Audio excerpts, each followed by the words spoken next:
Presiden Rusia Vladimir Putin menegaskan bahwa pihaknya tidak akan berperang dengan Eropa.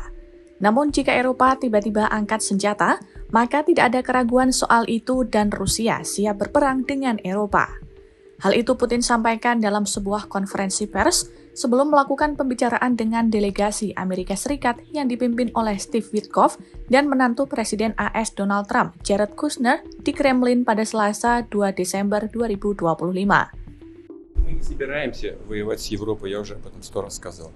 Но если Европа вдруг захочет с нами воевать и начнет, мы готовы прямо сейчас. Здесь не может быть никаких сомнений. Только вопрос в чем? Если Европа вдруг начнет с нами войну, мне кажется, что очень быстро, это же не Украина. С Украиной мы там действуем хирургическим способом, аккуратненько, так? Чтобы, понятно, да? Это не война в прямом, современном смысле этого слова. Если Европа вдруг захочет начать с нами войну и начнет ее, то очень может быстро произойти ситуация, при которой нам не с кем будет договариваться. Dalam hal ini, Putin menuding sekutu Ukraina di Eropa berusaha untuk menyabotase upaya yang dipimpin oleh AS untuk mengakhiri perang.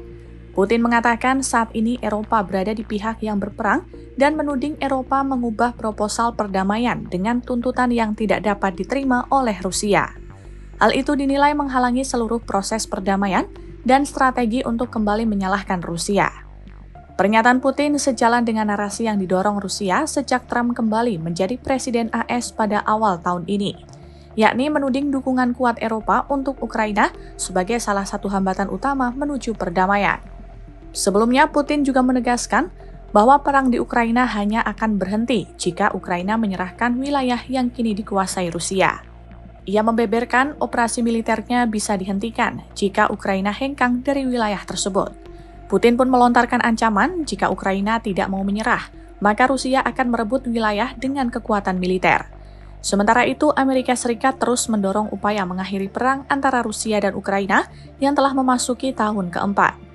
Meski demikian, prosesnya masih alot sebab proposal dari AS memuat ketentuan Ukraina menarik diri dari wilayah Donetsk.